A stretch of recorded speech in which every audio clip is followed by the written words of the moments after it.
Hello, everybody. We're continuing the UAB streak, apparently. I'm Jordan Beam. I'm a third year here at UAB, and today I'll be talking with you all about Merkel cell carcinoma response to neoadjuvant checkpoint inhibitor therapy. So thank you all for being here. So Merkel cell carcinoma is a cancer that arises in the Merkel cells, which reside in the basal layer of the epidermis skin layer. And while it is far more rare than melanoma skin cancer, it can be more deadly. So about a third of MCC cases tend to metastasize. So patients that undergo neoadjuvant checkpoint inhibitor therapy have been found to have very high response rates. And patients at UAB that undergo this neoadjuvant immunotherapy have been found to respond particularly well. But their the surgery regimen that they undergo is wide local excision and then followed by lymph node dissection. So these patients have that kind of course, neoadjuvant immunotherapy to shrink the tumor and then followed by surgical excision. And there are some particular patients that respond very well to neoadjuvant immunotherapy.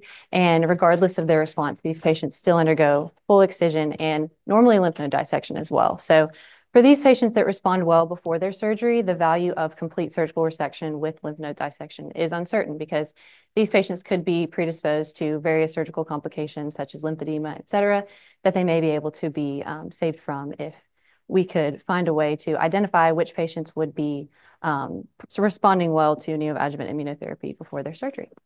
So with this study, we aim to evaluate metabolic and pathologic response to neoadjuvant immunotherapy in patients with clinical stage 3 Merkel cell carcinoma. And so the parameters that we use, first of all, I'll do radiographic criteria. So we use FDG PET, and the first criteria is standardized uptake value, which is the uptake of glucose. And this is just used to show the uptake at the initial staging PET, which is the imaging when the patient first presents before initiating any therapy at all, and then when the patient finally finishes their final round of immunotherapy before their surgery. So we kind of just measure the change in the glucose uptake at the beginning and then at the very end of the patient's treatment before their surgery.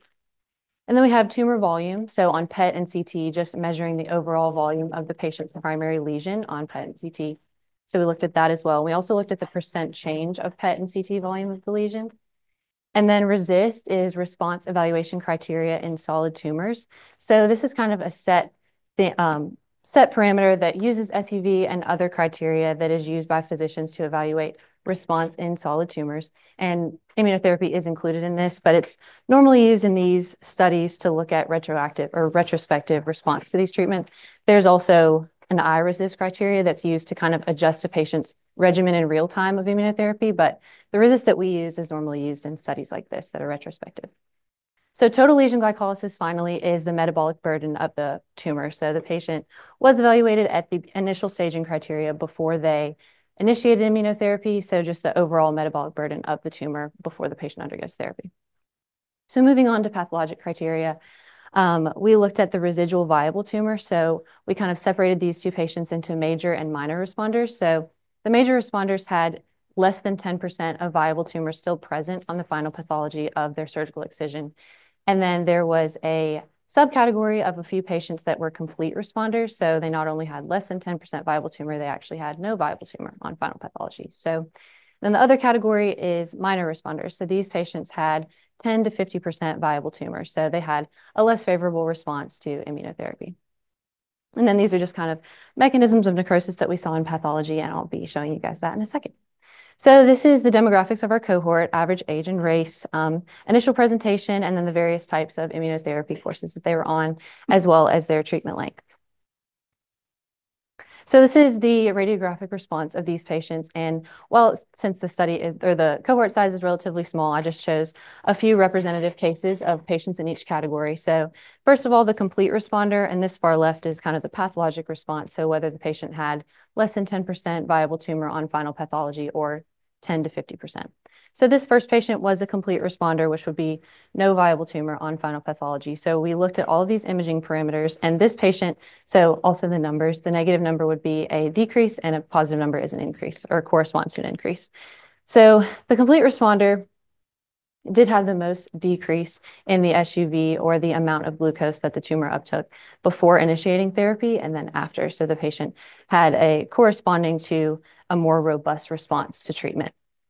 And then the PET volume and CT, these are kind of similar for the complete and major responders, just kind of corresponding to I don't want to say significant, but a robust kind of reaction to the adjuvant immunotherapy. And then finally, we have the resist change. And then the TLG, I thought it was worth noting that the overall metabolic burden of the complete responder was the highest of the three and of the overall cohort, which could indicate, we're going to investigate it more, but that could indicate that the patient is more likely to respond well to therapy, but we're still investigating that. And then the minor, all of their numbers increased. So the patient actually had an increase in volume of their tumor. So they just did not have an effective response overall to the immunotherapy. So this kind of just stratifies the two groups and shows us that patients that are going to respond particularly well to neoadjuvant immunotherapy, it's kind of indicated in these images and they correlate together. So the patients that don't look like they're going to respond well on imaging, it's reflected in the final pathology as well. So we kind of established a connection that we could be used to predict response before these patients undergo surgery. So now we have pathologic data. So 9 of these patients had minor pathologic response on their final pathology, which is less than 10% viable tumor. And then two of these had minor pathologic response. So that's that 10 to 50%. And I just thought it was interesting to show kind of the pathologic findings of these patients specifically.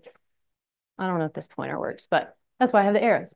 So there's a lymph node on the top right there's a lymph node intact without residual tumor. So this kind of shows that this patient responded very favorably to treatment.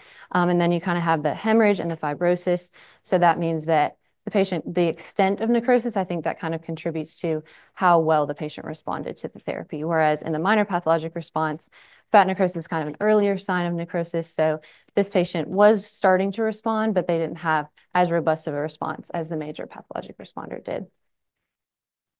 And then the patient still has residual tumor on the bottom right. So that just shows that the patient still has residual tumor. So that's what that looks like. And then I didn't have an arrow for this because I didn't know if I would have time to go into it, but there is necrosis on this bottom right slide, but that could kind of be contributed to a more aggressive type of cancer. So there's difference between the necrosis that's mediated by the immunotherapy and then necrosis based on the tumor just outgrowing its blood supply. So the necrosis that's seen on this bottom slide is probably just the tumor is very burdensome and just outgrowing its blood supply. So the preliminary results of this study are very promising, showing a strong correlation between the metabolic and pathologic response for neoadjuvant immunotherapy in patients that have MCC. And we are very optimistic in hopefully continuing the study in a larger and more diverse cohort size and maybe expanding to other institutions as well. So hopefully we can maybe change future surgical plans for these patients, as well as mitigate bad outcomes such as lymphedema, and hoping that these patients just have better outcomes. And yes, I think that's all. Does anyone have any questions? Thank you. We did not.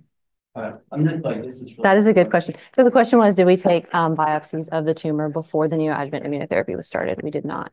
But we're kind of interested in how we would set up this study for the future, because we do think that these preliminary results are promising, and I understand that the cohort size is very small, but we're hoping that, and that's a great idea, to get the biopsies at the beginning.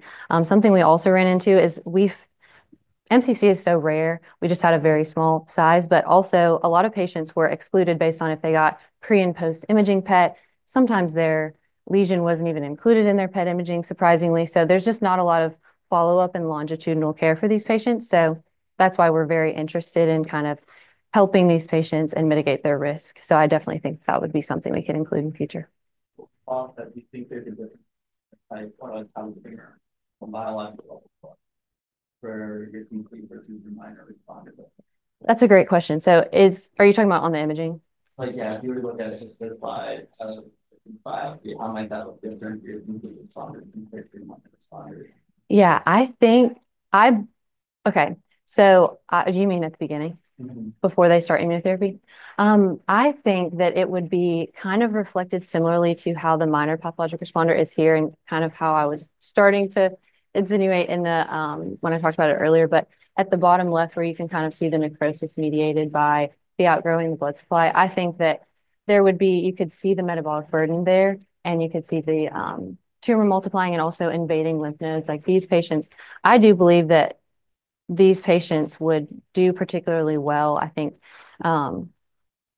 it might be able to show that it's invading the lymph nodes in patients that are more likely to respond well. I think they have already controlled it maybe themselves if they have a higher burden. I'm not sure. It's a great question.